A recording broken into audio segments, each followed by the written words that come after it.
All smiles at may pabukay pa ang cast ng upcoming GMA series na Whispers from Heaven nang i-welcome nila si Bea Alonzo sa pagbabalik set nito pagkatapos ng kanilang wedding ni Vincent Co.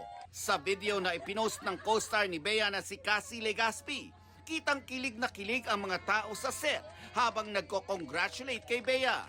Pati nga raw ang kanilang multi-awarded director na si Zig Dulay nahahawa sa happiness ni Bea. Isinare din ni Bea na siya mismo ang nag-makeup sa sarili. Wala silang wedding photographer ni Vincent at ang kanyang shobe na si Brina Secosana ang tumulong sa kanila.